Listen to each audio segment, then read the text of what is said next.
네, 귀한 찬양 감사합니다. 마지막 부분에 너무 좋았어요. 반전이었어요. 또 듣고 싶어요. 네, 만나서 반갑습니다. 비 소식이 있었는데 2부 예배 시간에 많이들 오시는데 저도 걸어왔는데 비가 오지 않아서 얼마나 감사한지 또 만나서 우리 집사님들과 그런 얘기를 했습니다. 여러분들 이렇게 비 맞지 않고 오셨죠? 네, 얼마나 감사해요. 여러분 제가 지난주 일요일날 변화를 위한 노력이라는 제목으로 설교를 했습니다. 여러분 한 주간 동안 살아오면서 그 말씀 생각하시면서 변화를 위한 노력을 하셨습니까? 조금이라도 정말 하셨다면 정말 박수 쳐드리고 싶고요. 그리고 새 한 주간에도 노력하시기를 바랍니다. 만약에 잊어버리고 살았다고 한다면 변화를 위한 노력 다시 한번 생각하시고 그런 노력하는 한 주간 되시기를 소망합니다. 한석준 아나운서가 그의 채널에서 이런 이야기를 했습니다. 하버드 비즈니스 리뷰에 따르면 전문가 승진의 가장 중요한 기준이 바로 커뮤니케이션 능력이다 이라고 얘기합니다. 투자 분야의 최고의 전문가인 워런 버핏은 당신의 가치를 최고 50% 높일 수 있는 가장 쉬운 방법은 커뮤니케이션 기술, 다시 말하면 쓰기와 말하기 기술을 갈고 닦는 것이라고 말했습니다. 세계 최고의 대학과 세계 최고의 투자자는 말하기의 중요성을 강조합니다.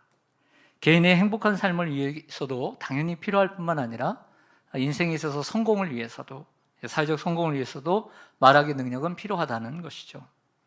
당연히 말은 진실해야 합니다. 거짓을 말하면서 말만 번지르 하면 당연히 안 되죠.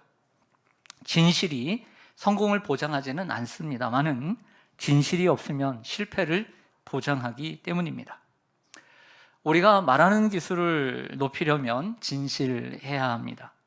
그리고 두 번째 필요한 것은 낙관적인 마음입니다. 낙관적인 마음.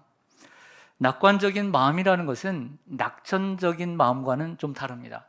낙천적이라고 하는 것은 태어날 때부터 천성적으로 갖고 태어나는 성품을 가리킵니다. 낙관적인 마음이라는 것은 후천적으로 자신이 노력하고 컨트롤하는 마음을 가리킵니다. 펜실베니아 대학에서 이런 연구가 있었다고 해요. 태도와 자신감이 성공에 미치는 영향. 태도와 자신감이 성공에 미치는 영향. 마틴 셀리그먼이라고 하는 교수와 피터 슐먼이라는 교수의 공동 연구였는데요. 이분들은 보험 판매자들을 대상으로 연구를 합니다. 참 보험을 판매하는 이러한 보험 설계사들 정말 말이 중요한 사람들이죠. 또 영업일을 하시는 분들도 동일할 것입니다. 이 교수들이 연구를 한 끝에 얻은 결론은 낙관적인 사람이 비관적인 사람에 비해서 매출이 37%나 높았다는 것입니다. 매출만 오르겠습니까? 연봉뿐만 아니라 회사에서 인정도 받고요. 사람들에게 인정도 받고 그리고 승진도 하게 될 것입니다. 그런데 이 모든 것이 낙관적인 마음가짐 하나만으로 이루어진다. 이게 연구의 결론인 것입니다. 이 이야기를 제가 들으면서 제가 오늘 말씀을 준비하면서 좀 더 제가 적용을 해보았습니다. 낙관적인 마음가짐은 매출뿐만 아니라 우리의 인간관계, 서로의 관계에도 도움이 된다는 생각이 들었어요. 상대방이 나의 말에 감동하고 나의 말을 잘 받아줄 것이라고 하는 낙관적인 마음뿐만 아니라 상대방이 가지고 있는 부정적이고 그리고 긍정적인 여러 요소가 있잖아요. 그렇죠? 사람들에게는 긍정적인 요소만 있어요? 그렇지 않죠. 부정적인 그런 요소들이 있는데 내가 낙관적인 마음을 가지고 상대방의 긍정적인 면을 찾아 말을 할 때 관계에 있어서 많은 도움이 될 것이다 라는 생각을 가진 거예요. 이해가 되시나요? 네. 그런데 놀랍게도 성경은 이미 이 이야기를 해주고 있더라고요. 성경은 이미 다 말해놓고 있었어요. 화면을 보시죠. 오늘 말씀인 빌립보서 4장 8절에 보면 끝으로 형제들아 무엇에든지 참되며 무엇에든지 경건하며 무엇에든지 오르며 무엇에든지 정결하며 무엇에든지 사랑받을 만하며 무엇에든지 칭찬받을 만하며 무슨 덕이 있든지 무슨 기림이 있든지 이것들을 생각하라. 성경을 어느 정도 읽으신 분들은 이 성경 구절을 기억하실 것입니다. 왜냐하면 아주 독특하기 때문입니다. 무엇에든지 무엇에든지 무엇에든지. 근데 우리가 여러분들이 성경을 읽으면서 이 말씀이 어떤 말씀인지 오늘 저의 설교를 통해서 분명하게 여러분들의 마음속에 새겨 가시기를 바랍니다. 오늘 본문의 이 말씀은 개역 개정판으로 보면 이해가 쉽지 않기 때문에 표준 세번역으로 한번 올려드리도록 하겠습니다. 마지막으로 형제자매 여러분, 무엇이든지 참된 것과 무엇이든지 경건한 것과 무엇이든지 옳은 것과 무엇이든지 순결한 것과 무엇이든지 사랑스러운 것과 무엇이든지 명예로운 것과 또 덕이 되고 칭찬할 만한 것을, 이 모든 것을 여러분은 골똘히 생각하십시오. 이렇게 번역을 해주고 있어요. 우리 개역 개정판은 무엇에든지라고 되어 있습니다. 그런데 모든 다른 번역들은 무엇이든지, whatever, whatsoever 이렇게 번역을 무조건 다 해주고 있습니다. 그래서 그 차이를 제가 알아내려고 했지만 무엇에든지는 제가 볼 때는 그렇게 표준어에 가깝지 않거나 다른 의미가 있는 것 같습니다. 그래서 한국이 낳은 세계적인 복음주의 신학자 김세윤 교수도 개역 개정의 무엇에든지는 옳지 않다라고 명시를 해주고 있어요. 그러나 이 표준 세번역을 보더라도 우리에게는 아주 시원하게 가까이 해석이 다가오진 않아요. 그래서 유진 피터슨이 16년 동안 일상의 언어로 번역한 메시지 성경이 가장 효과적일 것이다 라고 생각해서 가져왔습니다. 결론으로 말씀드립니다. 친구 여러분, 참된 것과 고귀한 것과 존경받을 만한 것과 믿을 만한 것과 바람직한 것과 품이 있는 것을 마음에 품고 묵상하십시오. 최악이 아니라 최선을, 추한 것이 아니라 아름다운 것을, 저주할 만한 일이 아니라 칭찬할 만한 일을 생각하십시오. 이 번역을 봤을 때 이 번역이 어떤 의미를 가지고 있는지 알게 되었습니다. 이 메시지 성경을 읽으면 본문의 의미가 무엇인지 확실하게 알 수 있게 되죠. 세상에는 분명 선뿐만 아니라 악이 존재하고 진실뿐만 아니라 거짓이 존재하고 아름다움뿐만 아니라 추악함이 존재합니다. 하지만 오늘 본문이 말하고 있는 것처럼 그 세상에 공존하는 악과 선 가운데 최악이 아닌 최선을 선택하고 추한 것이 아닌 아름다운 것을 생각하고 저주할 만한 것이 저 사람 저주해야 되겠다라고 생각하지 말고 그 중에도 저 사람에게 칭찬할 만한 일이 있는가를 생각하라는 것입니다.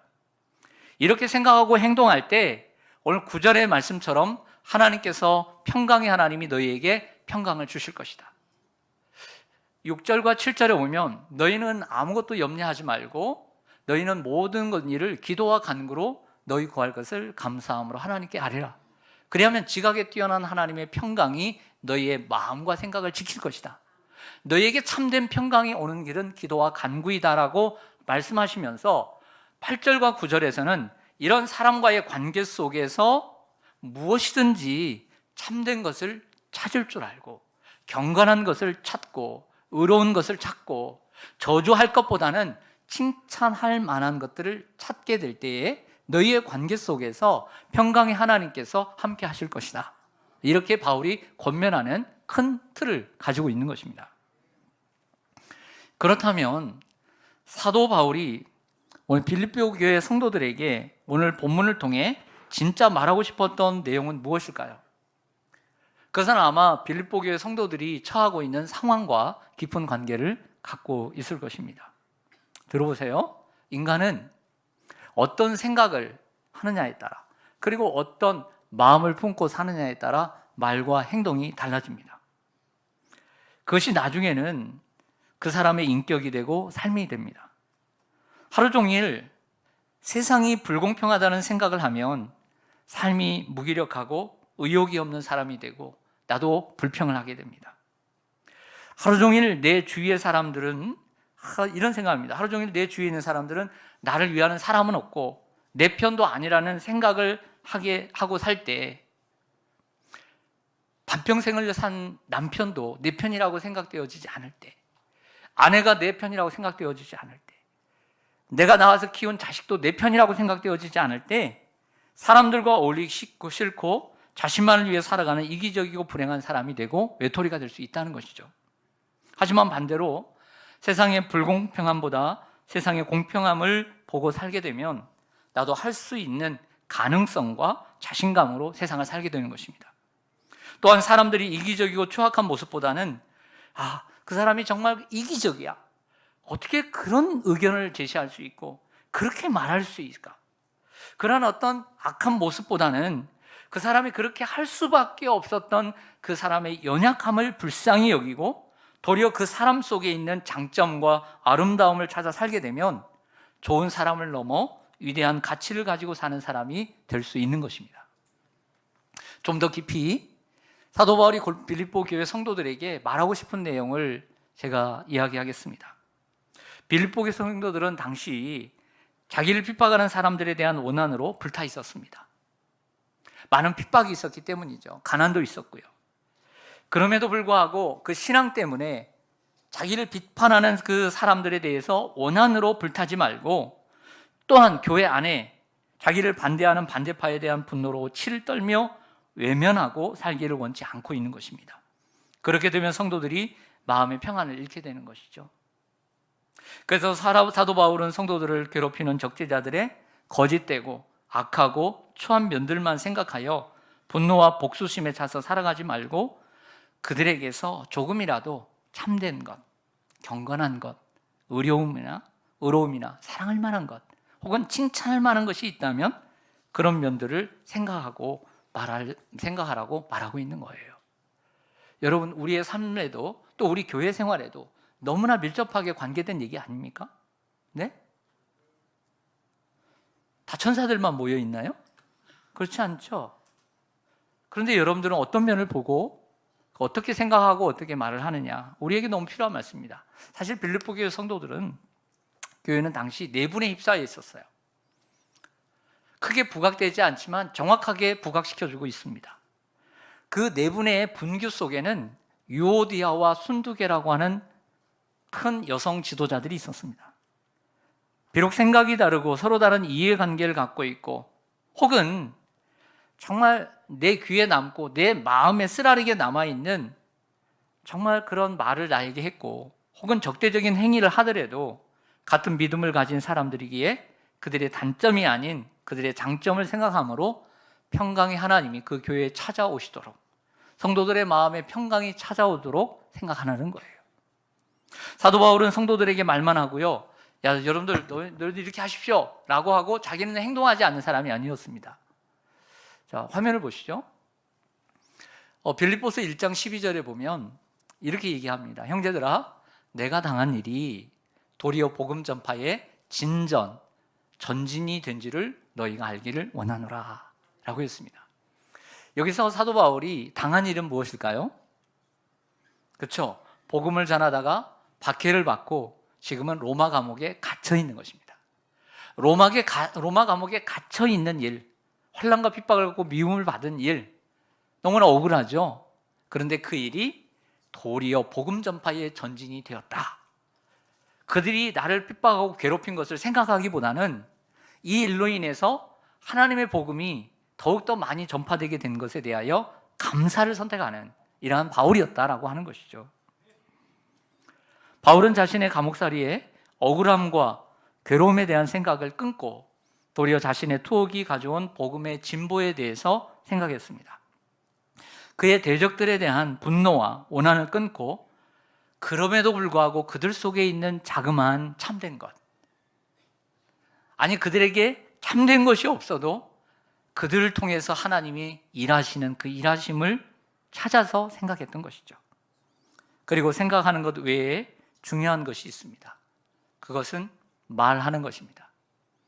생각만 하지 말고 그것을 말하는 거죠. 그래서 오늘 설교의 제목은 바르게 생각하고 아름다움을 말하라 하는 것이죠. 따라서 하겠습니다. 바르게 생각하고 아름다움을 말하라.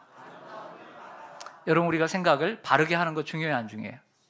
여러분들의 자녀들이 세상을 살면서 상처를 받았습니다. 근데 그때부터 생각이 삐딱해졌어요.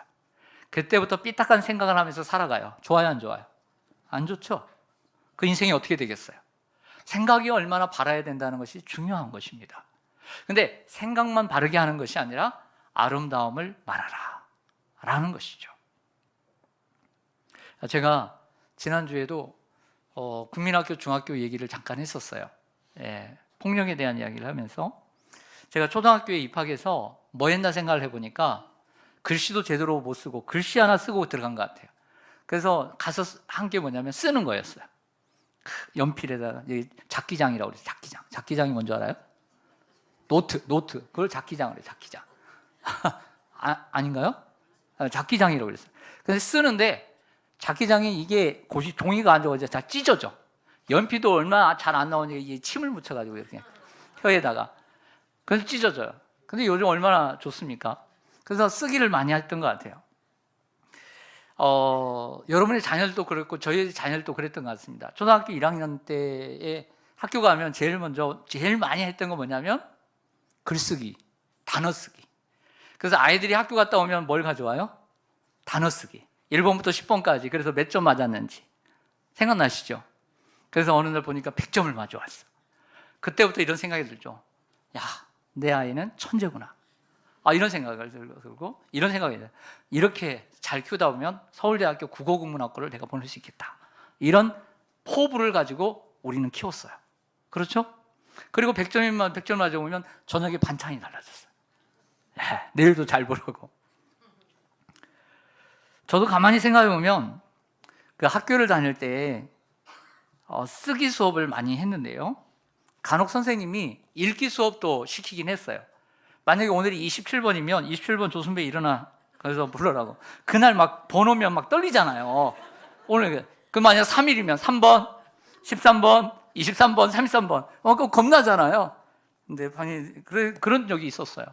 그래서 간간히 읽어요. 그런 훈련을 시켰는데요. 지나고 보니까 제가 10수년 동안 공교육을 이렇게 받았는데 좀 안타까운 것이 있었습니다. 그것은 뭐냐면 글쓰기와 그리고 읽는 수업은 시키신 것 같은데 생각 수업 그리고 말하기 수업은 거의 없었던 것 같아요. 사람이 어떻게 생각해야 하고 어떻게 말을 해야 하는지 공부를 잘 안 한 것 같아요. 그래서인지 친구들의 입에서는 남을 인정하기보다는 비난하고 욕설이 난무했던 것 같아요. 영어도 그렇잖아요.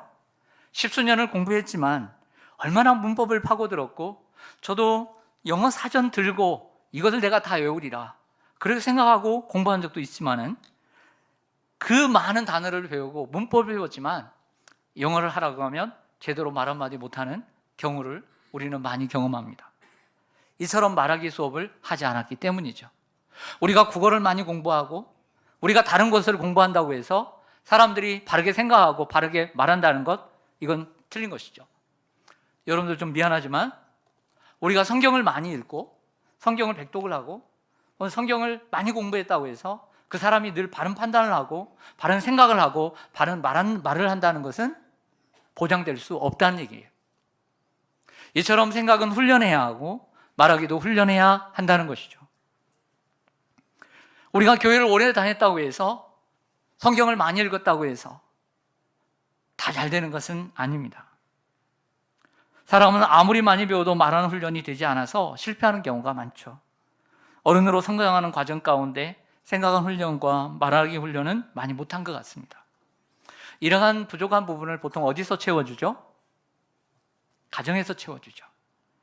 훌륭한 부모님은 가정에서 이 아이들에게 생각하는 훈련과 말하는 훈련을 시켜주지만 대부분의 가정은 이런 수업을 해주지 못합니다. 저 또한 부모가 되었지만 자녀들에게 생각하고 말하는 것에 본이 되었나 라고 생각할 때 그렇지 못한 부분이 많이 있습니다. 그래서 지금이라도 하려고요. 가장 늦었다고 생각할 때가 가장 빠른 것 아닐까요? 아직 포기하기는 이르지 않습니까? 여러분들도 마찬가지입니다. 가정에서 애들 너 공부해라, 공부해라. 여러분들 공부해라, 공부해라 하는 것도 우리가 말하는 것을 잘못 훈련시키고 있는 것일지도 몰라요. 우리 자녀들에게 바르게 생각하고 책을 100권 읽는다고 그 사람이 말을 잘하는 게 아니죠. 바르게 판단하고 바르게 말할 수 있어야 합니다. 그래서 지금이라도 조금씩 노력하려고요. 이것이 변화를 위한 노력의 일환이라고 생각합니다. 할렐루야. 이러한 변화를 위한 노력을 이번 주도 하기를 원합니다. 현대 역사 가운데 가장 긴 포이전 하면 사라예보 포이전입니다. 사라예보는 유럽 발칸반도에 있는 보스니아 헤르체고비나의 수도입니다.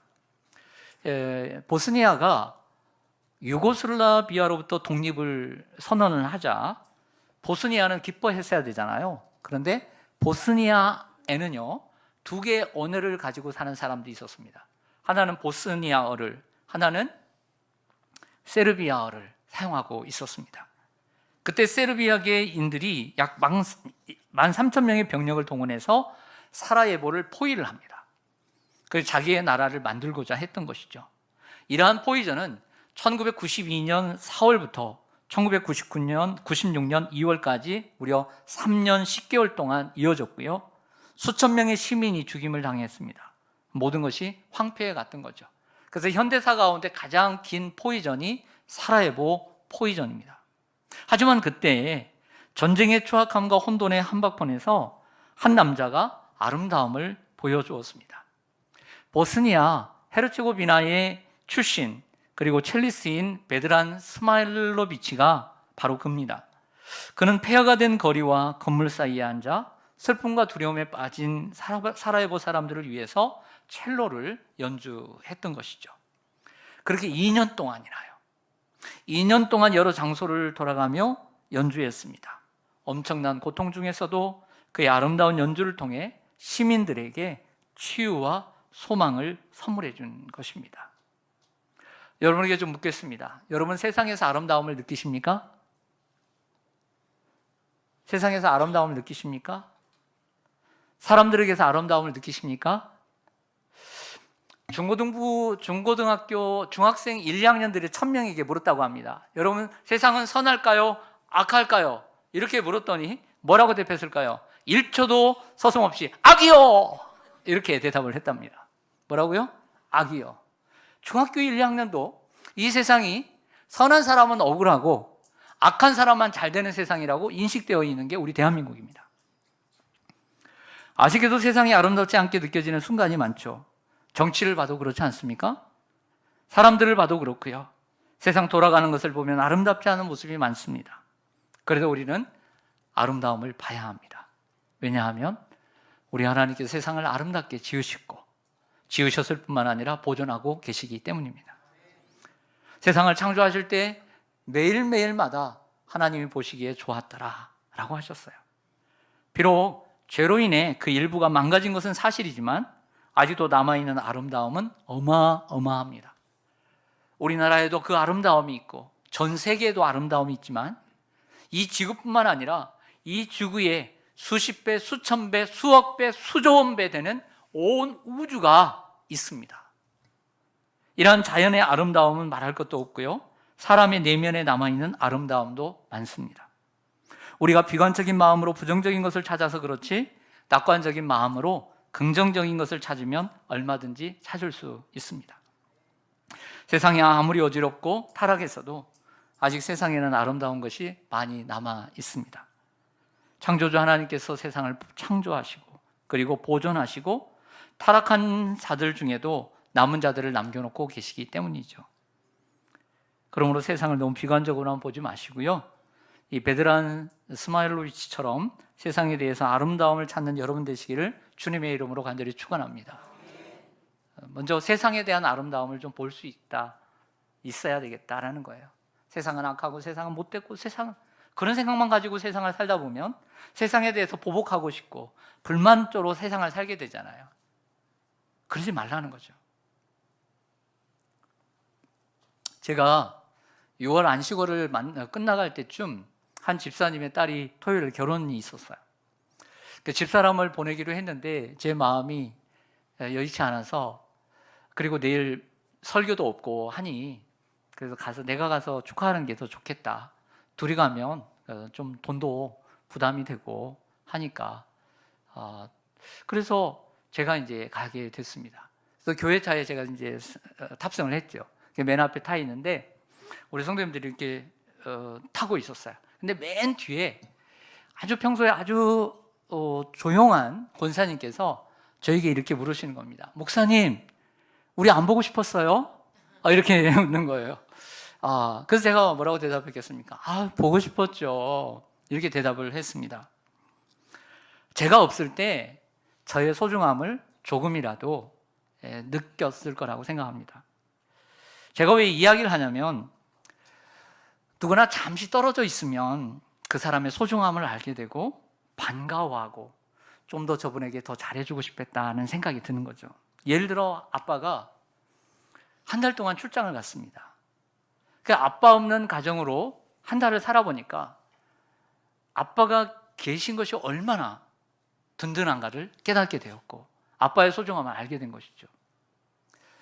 엄마가 하루는 외할머니 간호를 위해서 시골에 가셨습니다. 형제도 없고 해서 엄마가 딸 하나라 갈만했던 거죠. 엄마가 없는 한 달 동안 빨래 누가 합니까? 밥은 누가 합니까? 청소 누가 합니까? 누가 챙겨줍니까? 그래서 엄마의 그 자리가 너무나 크다는 것을 알게 되었습니다. 만약 아들이 군대를 갔다면 그 아들의 소중함은 더할 것입니다. 군대에 또 간 아들은 부모님을 처음 떠나서 그 살벌한 군대 속에서 부모님에 대한 사랑을 피부로 느꼈을 것입니다. 그런데요, 하지만 우리가 익숙하게 되면요, 소중함을 잃게 되고요. 그리고 당연한 것이 되어버립니다. 그러다 보니 멀리 있을 때는 아름다움을 찾아요. 선한 것을 찾고. 그런데 항상 가까이 있게 되면서 아름다운 것보다는 추한 것을 찾기 쉽고요. 감사보다는 불평을 찾기 쉽고, 칭찬보다는 책망을, 진실보다는 거짓말을, 존경보다는 업신여기는 말을, 기분을 좋게 하는 말보다는 기분을 상하게 하는 말에 익숙해버리는 것이 우리의 모습이 아닌가 생각을 합니다. 성경에 욥이라고 하는 사람이 있습니다. 욥은 무엇의 대명사죠? 고난. 그렇죠. 고난의 대명사죠. 하나님을 너무나 잘 믿으니까 하나님을 믿는 목적이 하나님 복 주셔서 그렇다고 사단이 시험을 냈어요. 하나님의 허락을 받고 하루아침에 단칼에 베어버립니다. 어떻게 해요? 모든 가지고 있는 것을 빼앗기고 불태워버리죠. 그리고 10명의 그 착한 자녀들이 한 집에서 무너져 죽어버립니다. 그리고 머리 정수리부터 발바닥까지 종기가 나가지고 육체적인 고통을 당하게 됩니다. 이 어려운 상황 가운데 욥은요, 참되고 아름다운 것을 선택하고 생각했습니다. 그래서 그의 입에서 내가 모태에서 알몸이 나왔사온즉 또한 알몸이 그리로 돌아가올지라 주시니도 여호와시요 거두시니도 여호와시니 여호와 이름이 찬송을 받으실지니이다 라고 하나님의 선하심을 고백했습니다. 이것은 욥이 어려운 상황 가운데서도 아름다움을 말한 것입니다. 욥은 성경적인 삶을 살았고 마귀가 낸 시험에 만점을 맞았던 것이죠. 자, 그런데 저는 이 욥을 얘기하려고 했던 것이 아니라 그 욥의 옆에 있던 사람을 얘기하려고 하는 거예요. 누굴까요? 욥의 아내를 먼저 생각해요. 욥의 아내. 친구들은 말하지 않겠습니다. 욥의 아내입니다. 욥의 아내는 누구 덕분에 지금 열심히 재미있게 이렇게 막 좋은 옷 입고 나중에 잘 살았다고 생각했죠? 생각했을지는 모르지만 욥 때문이죠. 남편 잘 만나가지고 하나님의 은혜긴 하지만 그래도 욥 때문에 잘 살게 되었잖아요. 그런데 이렇게 되자 욥의 아내가 이렇게 말하는 욥을 보고서 뭐라고 한 줄 아세요? 당신이 그래도 자기의 온전함을 굳게 지키느냐? 하나님을 욕하고 죽으라. 비수와 같은 막말을 내뱉습니다. 지금까지 남편의 도움을 받고 살아왔을 텐데 말이죠. 저는 이렇게 생각합니다. 욥의 아내는 말하는 훈련이 되어 있지 않은 어리석은 사람이었다. 말하는 훈련이 되어 있지 않은 어리석은 사람이었다라고 생각이 들어요. 이런 생각을 해보았습니다. 우리 예수님께서요, 저의 약점과 단점만을 보시고요, 저를 대하셨다면 저에게는 희망이 있을까? 제로입니다. 저는 희망이 없습니다. 그러나 우리 예수님께서 나의 역점과 단점이 있지만 그것을 보지 않으시고 장점과 강점을 보시고 나를 사용하신다는 생각이 들어요. 그렇다고 주님께서 그러나 제가 나의 약점과 단점을 무시하거나 간과한다는 뜻은 아닙니다. 우리 예수님은 제자들을 선택하시고요, 3년 동안 동고동락하시며 심혈을 기울여 가르치고 제자를 세우셨습니다. 그러나 마지막 때에는 탐욕스러운 제자 한 사람으로 말미암아 예수님은 겟세마네 동산에서 체포를 당했고요, 대제사장 집 사람들은 예수님을 희롱하며 때렸습니다. 뜰 밖에서는 제자라고 하는, 수제자라고 하는 사람이 모든 사람은 버려도 나는 버리지 않겠다라고 말했던 그 제자가 예수님을 모른다고 3번이나 부인하는 것을 들을 수 있었습니다. 로마의 군인들은 예수님에게 침을 뱉고 옷을 벗기고 때렸습니다. 사람들은 십자가를 지고 가는 예수님을 따라다니며 계속 비웃었고 조롱했고 십자가에 달리실 때까지 모욕을 당했습니다. 그런데요, 예수님은 이 가장 고통스러운 상황 속에서도요, 가장 아름다운 말을 입으로 내뱉습니다. 이것입니다. 아버지여, 저들을 사하여 주옵소서. 자기들이 하는 것을 알지 못함이니이다. 자기를 죽이는 사람들을 위해 용서해 달라고 하나님, 저를 용서해 주시고 저들이 알지 못합니다. 어머니 마리아의 돌봄을 부탁하실 때도, 옆에서 죽어가던 강도를 낙원에 약속하실 때도 예수님에게는 긍휼과 사랑이 흘러 넘치셨습니다. 이것은 여러분들의 상황 속에서 충분히 욕과 같은 물질적인 어려움을 당할 수 있고요, 사람들에게 비난을 받을 수 있고, 내가 여러 가지 암으로 인해서 내가 정말 배수진을 치고 주님 앞에 서 있는 그 암 환자도 오늘 여기서 어떤 생각을 하고 그리고 어떤 말을 내 입으로 내뱉을 수 있는가에 대한 도전이 된다라고 저는 생각합니다. 말의 중요성은 아무리 강조해도 지나치지 않습니다. 성경 또한 잠언이나 또 야고보서 3장이나 수많은 곳에서 말의 중요성을 강조합니다. 아름다운 말의 시작은 낙관적으로 생각하고 또 상대방의 장점을 찾아 대화하려는 노력입니다. 상대방 때문에 너 때문에, 이 왼수 때문에 화가 나는 점보다는 그로 인해 고마운 점을 생각하고, 비난과 불평보다는 칭찬과 인정의 말을 하고, 우리 장로님 기도하신 것처럼요, 그리고 최악의 상황에서도 예수님과 같이 아름다움을 말할 수 있는 우리가 되었으면 좋겠습니다. 그것이 믿음의 말이면 더 좋겠습니다. 이러한 것을 자주 반복할 때 말의 훈련은 이루어지고, 그 말을 듣고 계시는 하나님께서 여러분에게 9절의 말씀처럼 평강의 하나님께서 너희와 함께 계시리라. 할렐루야. 평강이 이렇게 찾아오는 거죠. 서장훈이 그랬대잖아요. 오른손잡이인데 이게 왼손이 받쳐줘야 되는데 왼손이 안 되잖아요. 손흥민 선수는 왼발 오른발 다 잘 쓰니까 최고의 스타가 됐잖아요. 그래서 서장훈이 왼손으로 오른손을 묶고 왼손으로 밥을 먹고 왼손으로 뭘 하기 시작했다고 합니다. 그런데 평생 이 오른손으로 쓰던 이 습관이 쉽게 바뀔까요? 안 바뀔까요? 안 바뀌죠. 피나는 노력을 했을까요? 안 했을까요? 해야 되죠. 자, 여러분들, 우리의 말의 습관도, 우리의 입도, 우리의 마음도 습관화가 됐을까요? 안 됐을까요? 엄청 많이 됐죠. 우리가 한 번, 두 번 오늘 연습한다고 될까요? 고쳐질까요? 안 되죠. 꾸준한 노력, 의식하고 생각하고 일부러 노력하는 연습이 꾸준할 때 고쳐질 수가 있는 것입니다. 성도 여러분, 인간이 사는 이유가 뭘까요? 사람들은 왜 사는 것 같아요? 우리 학생들 물으면 그러대요. 돈 많이 벌려고. 근데 세상에, 우리 아이들이 어릴 때 돈 많이 벌려고, 인생의 목적을 돈 많이 벌려고, 이런 대답이 8, 90%라고 합니다. 기가 막힌 현실 아니에요? 돈을 많이 벌기 위해서일까요? 성공하기 위해서, 자신의 목적을 이루기 위해서일까요? 우리가 적어도 그리스도인이라면 그것은 아니라고 생각합니다. 그럼 인생을 사는 목적이 무엇일까요? 더 나은 사람이 되기 위해서죠. 더 나은 사람이 되기 위해서. 여러분 성공하고 많은 연봉을 받고 많은 지위를 얻어서 70세에 연도 은퇴한다고 하십시다. 그러면 그게 나는 명예를 쌓았으니까 그 명예가 여러분들 인생을 지켜줄 것 같아요? 그렇지는 않다고 봅니다. 우리가 지금보다 더 나은 사람이 되기 위해 조금 더 우리의 영혼을 성장시키기 위해서 사는 것입니다.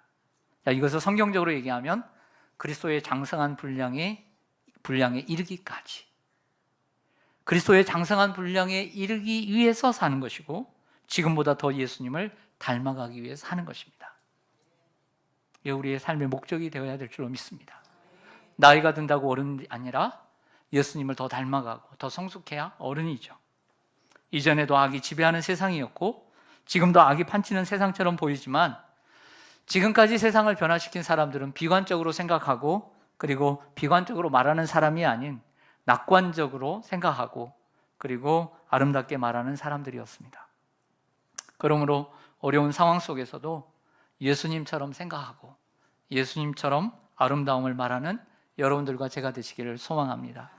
그래서 하나님, 내가 우리 자녀들에게, 우리 성도님들에게 하나님이요, 예수님처럼 생각하고 예수님처럼 말할 수 있도록 하나님, 나를 붙잡아 주세요.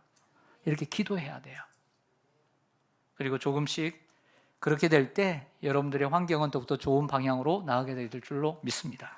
아멘. 기도하겠습니다.